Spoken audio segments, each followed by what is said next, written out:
बर्तमान आम से कंदुकोइली आमर मुंडा साही।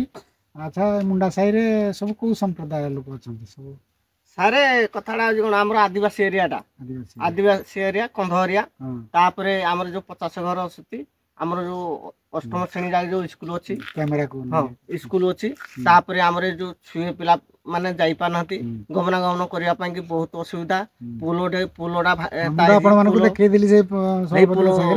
असुविधा पानी जो 2 मुंड 3 मुंड जाऊँगी देह खराब हेले खट धरिकी जदि पानी बढ़ला कि बहिंकी जाई होनी तापर हेठू रोगी भी धरिकी आला को एठे शस आ क्या आम आ जणेमु को सरकार को जणेमु कि डॉक्टर को जणेमु कि आ क्या जणेमु आ निजर नुकसान हो बहुत। जो इलेक्शन हुए जो इलेक्शन आसे से तो नेता मैंने निहाती आसुथि तोड़ घाड़ू घाड़ू ए दियो आम करदेबू सब करदेबू ढांकी करदेबू चांदी करदेबू ए रास्ता बाड़ी तुम उके हो ढंक हो तुम आउ कि अभाव हेनी ए भी भाषण करदेगी सब जाओ भोट गला गला तापर आउ के बासी गांडे आउ तुछारे पचारिबारे नाही। दुर्गम अंचल को एपरी आसीबे अनेक समस्या ए गुटे गाँ नु अनेक गाँ अछि तो सभापति महोदय गाँव किसी लोक समस्ते गरीब गुरुबा लोक निज निज कम जाती कई प्राय नहांती जदि आम संध्या समय कि संध्या समय आसवा टे असंभव हाथी चारिपटे अच्छा तेणुक ये आसब हेनी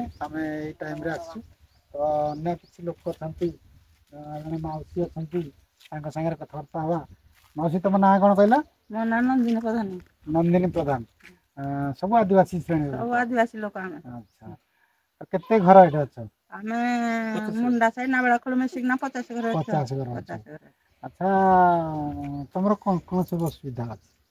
हमर असुविधा रास्ता घाट सुविधा नहीं। रास्ता घाट तो मु देखै रास्ता घाट रे नहीं रास्ता सरकार जानना दियाड़े कोन रास्ता आउ आमे तो बाहर चाकरी बाकरी नहीं हम चाष करी खाउजु चाष करबा समय रे खेत बाड़ी हल्ला समय हाथी आसी पछिक खाई दउजी तापर फॉरेस्ट डिपार्टमेंट को जनले फॉरेस्ट डिपार्टमेंट से पदक्षेप नौ ना फॉरेस्ट डिपार्टमेंट तरफ जो अनुकंपा राशि मिलवा कथा से राशि मिलुची ना कोन भाई से कहते हम तुमको सोलार फिल्सिंग देलु हम कोन हटा पदक्षेप नब कहू सुनिले आपण माने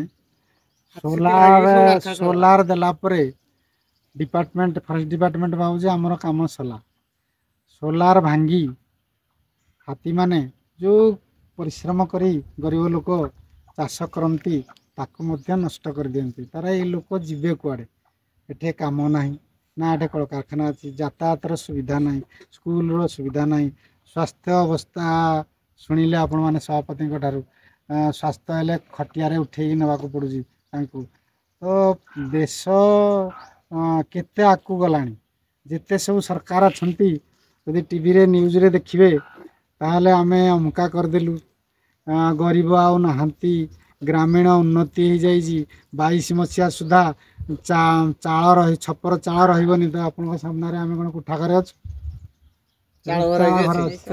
तो यहीपरी चाल घर अनेक अच्छी प्रकृत में जहाँ प्रचार प्रसार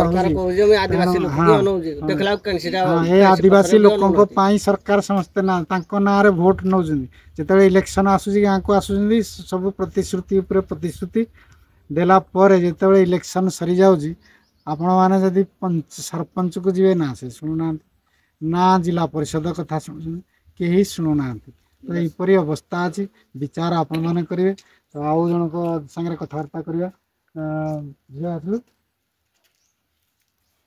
तुम ना कौन? नलिनी प्रभा प्रधान। नलिनी प्रधान तो पाठ को जाए पढ़ी जा प्लस 2 जाके पढ़ी। अच्छा ये तो सब अष्टम श्रेणी जाके अच्छी तुम स्कूल तुम केमती पढ़ी पारल?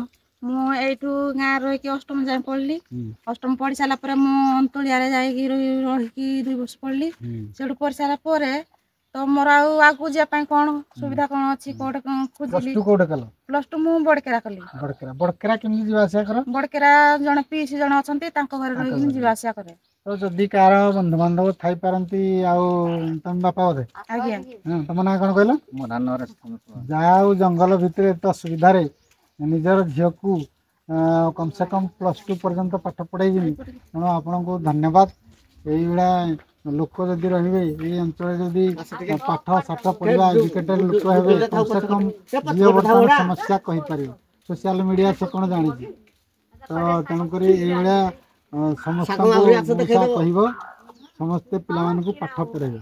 ତ ସରକାରଙ୍କୁ ମୁଁ କହିବି ଏତେ ଏତେ ବାଟ ସୁବିଧା ନଥିବାରୁ ପିଲାମାନେ ପାଠ ତ ଏଇ ଅଞ୍ଚଳ ପାଇଁ ପାଠ ପଢ଼ିବାର କିମ୍ବା ଗମନାଗମନର କମ୍ ସେ କମ୍ ଯଦି ସୁଯୋଗ ଥାନ୍ତା ଗାଡ଼ି ମଟର ଏ ଅଞ୍ଚଳକୁ ଆସନ୍ତା ତାହେଲେ ସେମାନେ ଯାଇକି ପାଠ ପଢ଼ି ପାରନ୍ତେ ଯଦି ଟିକେ ଦୂର ହୁଅନ୍ତା। କିନ୍ତୁ ସେ ପ୍ରତି ବି ଦୃଷ୍ଟି ନାହିଁ। ତାହେଲେ ଏ ଯେଉଁ ପ୍ରଚାର ପ୍ରସାରରେ ଲାଭ କ'ଣ? ତ ଗ୍ରାଉଣ୍ଡ ଜିରୋରେ ଆମେ ଅଛୁ, ଲୋକମାନଙ୍କ ସାଙ୍ଗେ କଥାବାର୍ତ୍ତା ହେଉଛୁ। ତା ଝିଅ +2 ପରେ ଆଉ ପଢ଼ିଲାନି, ଆଉ ତ ସୁବିଧା ନାହିଁ, ଆଉ ଯାଇପାରିବନି, ଆଉ ସୁବିଧା ନାହିଁ। ଆଉ କ'ଣ କରିବାକୁ ଚାହୁଁଛ ଭବିଷ୍ୟତରେ? ଭବିଷ୍ୟତରେ ମୁଁ ଚାହେଁ କି କିଛି ଆମ ଗାଁର ଉନ୍ନତି ହଉ। ତ ରାସ୍ତା ସୁବିଧା ନାହିଁ ଜାଣିଛନ୍ତି ଆପଣ, ତ ସ୍ୱାସ୍ଥ୍ୟ ଅବସ୍ଥା ଠିକ ନାହିଁ। ତ ଆଇନ ଆଢୁଆଳରେ ନେଇକି ଏ ବନ୍ୟଜନ୍ତୁ ପାଇଁ କି ରାସ୍ତାଟା କେବେ ପଦକ୍ଷେପ କେହି ନେଉନାହାନ୍ତି। ତ ଏଥିପ୍ରତି ଦୃଷ୍ଟି କ'ଣ ରହିବା ଦରକାର ପ୍ରଶାସନଙ୍କର? ହଁ, ସେଇଟା ମୁଁ କହୁଛି କି ସରକାରଙ୍କର ଦୃଷ୍ଟି କ'ଣ ରହିବା ଦରକାର। ଯେହେତୁ ଆମେ ଏଠି ପଡ଼ି ରହିଛୁ ଆଦିବାସୀ ବହୁଳ ଅଞ୍ଚଳ, ତ ଗରିବ ଶ୍ରେଣୀ। ସରକାର ତ ସଦାବେଳେ କହୁଛନ୍ତି ଆଦିବାସୀମାନଙ୍କ ପାଇଁ ସବୁ ସୁବିଧା। ଆଚ୍ଛା, ସରକାରୀ ସୁବିଧା କ'ଣ କ'ଣ ମିଳୁଛି କହିଲ? ସରକାରୀ ସୁବିଧା କୌଣସିଟା ନାହିଁ ଆଜ୍ଞା, କିଛି ନାହିଁ, କିଛି ନାହିଁ। ଆଚ୍ଛା, ରାସନ ମିଳୁଛି? ରାସନ ନା ମିଳୁଛି। ଆଚ୍ଛା, ଆଉ ଯେଉଁ ଆମର ପ୍ରଧାନମନ୍ତ୍ରୀ ଆବାସ ଯୋଜନା? ପ୍ରଧାନମନ୍ତ୍ରୀ ଆବାସ ଯୋଜନା କିଛି ଲୋକଙ୍କୁ ମିଳିଛି ତ କିଛି ଲୋକଙ୍କୁ ନାହିଁ। ତମେ କେବେ କହିଛ, ଜଣେଇଛ? ନା, ଜଣା ହେଲେ ବି ମଧ୍ୟ କହିବେ ଆସିବେ। ଆଜ୍ଞା। ତେଣୁ ଏତେ ଚାଳ ଘର ନାହିଁ ସରକାର କହୁଛନ୍ତି। ତ ଚାଳ ଘର ଆସିଲା କୋଉଠୁ? ସେମାନଙ୍କର ମାଟିରେ ପୋତି ଦେଉଛନ୍ତି।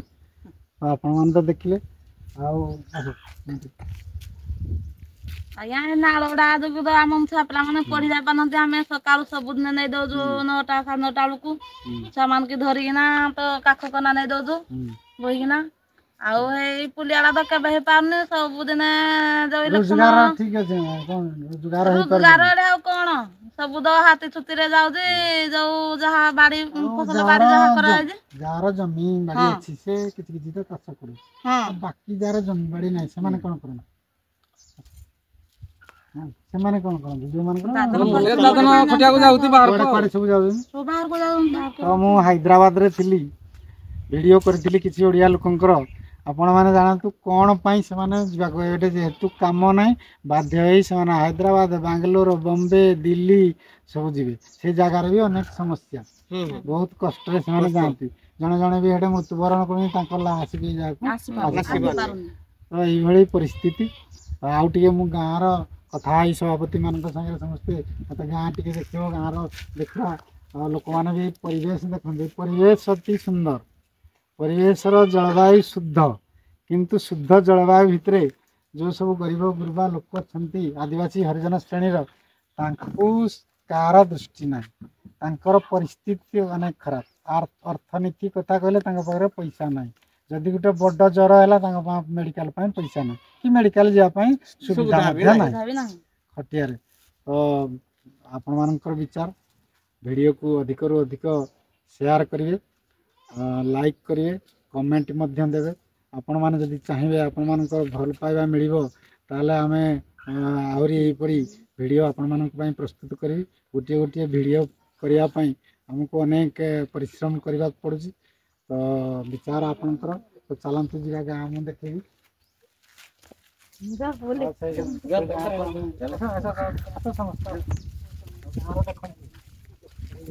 ଘର ଏଇଭଳି ସବୁ ମାଟି ଘର, ଗୋଟେ ବହୁତ ଦିନର ଥିଲା ଘର ଜଣଙ୍କର, ଯେତେବେଳେ ଇନ୍ଦିରା ଆବାସ ଥିଲା ନାଇଁ, ଏଇ ଆମର ଘର ଥିଲା।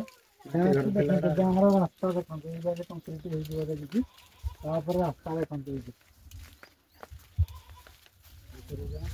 ପାହାଡ଼ ଜଙ୍ଗଲ ଭିତରେ ହାତୀ ପ୍ରବଳ, ଚାରିପଟେ ହାତୀ ଅଛନ୍ତି। ସନ୍ଧ୍ୟା ହେଲେ ହାତୀ, ତାକୁ ବି ଡର ସେମାନଙ୍କର।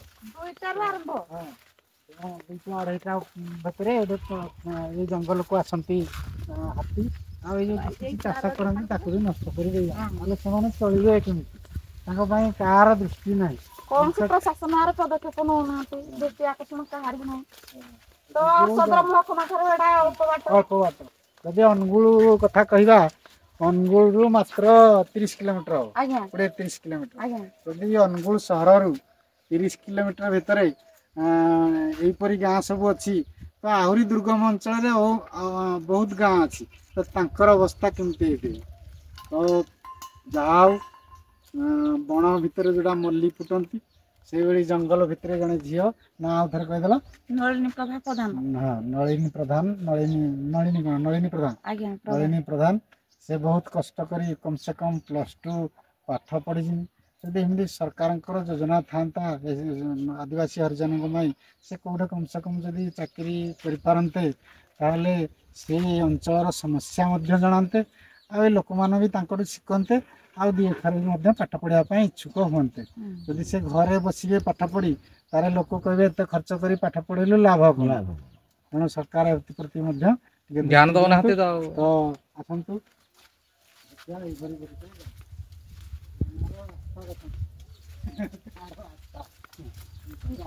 ବାହାର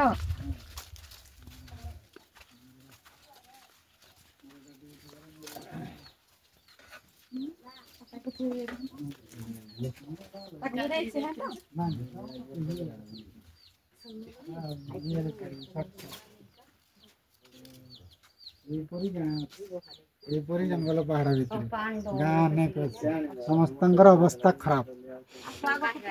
ଆଉ ଟିକେ ଆଗକୁ ଯିବା ଏପରି ଗଳି ରାସ୍ତା ଦେଇ ଗାଁରେ ବୁଲିବାକୁ ପଡୁଛି ଗଳି ରାସ୍ତା।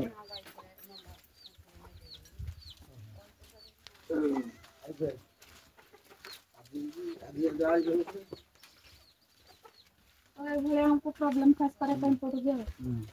ଏ ସମସ୍ୟା ଆଉ ଗରିବ ଗୁରୁବା ପାଇଁ କେହି ନାହିଁ ସମସ୍ତେ କହୁଛନ୍ତି ଗରିବ ଇଲେକ୍ସନ ପୂର୍ବରୁ ସମସ୍ତେ ଆସନ୍ତି କିନ୍ତୁ ଇଲେକ୍ସନ ଯେତେବେଳେ ହବ ସମସ୍ତେ ଆସନ୍ତି କି ଆମେ ଏଇଟା କରିଦବୁ ସେଇଟା କରିଦବୁ ତମ ଅଭାବ ପୂରଣ କରିଦବୁ ତମର ରାସ୍ତାଘାଟ ସବୁ କରିଦବୁ ଘର ଗୃହ ସବୁ ନିର୍ମାଣ କରିଦବୁ କିନ୍ତୁ ଏମିତି ସବୁ ପ୍ରତିଶ୍ରୁତି ଦେଇନା ଯାଆନ୍ତି କିନ୍ତୁ ସରିଲା ପରେ କେହି ନାହିଁ କେହି ନାହିଁ ତା ପୂର୍ବରୁ ସମସ୍ତେ ଦେଖଉନାହାନ୍ତି ଆଉ କି ଆଜି କାର କଣ ହେଲା ଦରଖାସ୍ତ ଦେଇଗଲେ ପରମିଶନ ନବା ପାଇଁ ପଡୁଛି। ଯେତେବେଳେ ଇଲେକ୍ସନ ପୂର୍ବରୁ ଆସ ସେତେବେଳେ କାହିଁକି ପରମିଶନ ନେଲେ ନା ଆସ ଘରେ ବସି ପଡୁଛି କାହିଁକି ବସିଥିଲ ତ ସେଇ ସେ ଜଣେ ଶିକ୍ଷିତ ଝିଅଟି ଶିକ୍ଷିତ ପାଠ ପଢିଛି ତ ତାଙ୍କୁ କିଛି ଜଣା ଅଛି କିନ୍ତୁ ଅନ୍ୟ ସବୁ ଏଠି ପାଠଶାଠ ନାହିଁ ତେଣୁକରି ସେମାନେ ନେତାମାନେ ଏମାନଙ୍କୁ ଭୁଆଁ ବୁଲାନ୍ତି ଆଉ ଭୋଟ ଖଣ୍ଡକୁ ନେଇଯାଆନ୍ତି। ଇଲେକ୍ସନ ଯେତେବେଳେ ହେଲା ଆସିଥିଲେ ଯେତେବେଳେ ଗାଁ ଗାଁ ପ୍ରଚାର କରିବା ପାଇଁ କି ସେଇ ଟାଇମରେ ମୁଁ କହିଥିଲି କି ଆଜ୍ଞା ଆମର ଏଟା ରାସ୍ତା ନାହିଁ ଆଉ ତାପରେ ଗଲେ ପୋଲ ନାହିଁ ପୋଲଟା କେମିତି ନିର୍ମାଣ ହଉ ଯିବା ଆସିବା ଆମର ସୁବିଧା ରହୁ ଗମନାଗମନ ମାକ୍ସିମମ୍ ଗମନାଗମନ ସୁବିଧା ଯାଇପାରିବ କିଛି କରିପାରିବ ତ କୌଣସି ପଦକ କହିଲେ ହଁ ହବ କହିଲେ କେବେ ହବ ନା ଇଲେକ୍ସନ ପରେ ହବ ତ ଇଲେକ୍ସନ ହେଲାଣି କେତେ ବର୍ଷ ପ୍ରଶାସନ ଏଥିପ୍ରତି ବି ଦୃଷ୍ଟିକୋଣ ଦେଉନାହାନ୍ତି। ତ ଯଦି ମୋର ଭିଡ଼ିଓ ପ୍ରଶାସନର କୌଣସି ଅଧିକାରୀ କିମ୍ବା ଯେଉଁମାନେ ଅଛନ୍ତି ଆମର ପ୍ରତିନିଧି ଲୋକ ପ୍ରତିନିଧି ଅଛନ୍ତି ଯଦି ମୋ ଭିଡ଼ିଓ ସେ ଜାଗାକୁ ପହଞ୍ଚି ପାରୁଛନ୍ତି ସେ ଜାଗାକୁ ପହଞ୍ଚେଇବାକୁ ହେଲେ ଭିଡ଼ିଓକୁ ଅଧିକରୁ ଅଧିକ ସେୟାର କରନ୍ତୁ ଯେଉଁମାନେ ଏହିପରି ଗାଁ ଗହଳିର ଲୋକମାନେ ସେମାନେ ସେୟାର କରନ୍ତୁ ମୋତେ ସପୋର୍ଟ କରନ୍ତୁ ତ ନିଶ୍ଚିତ ଭାବରେ ତାଙ୍କ ପାଖରେ ପହଞ୍ଚିଲେ କିଛିଟା ସୁବିଧା ହେଇପାରେ ବୋଲି ମୋର ଆଶା ଆଉ ବିଶ୍ୱାସ ଅଛି।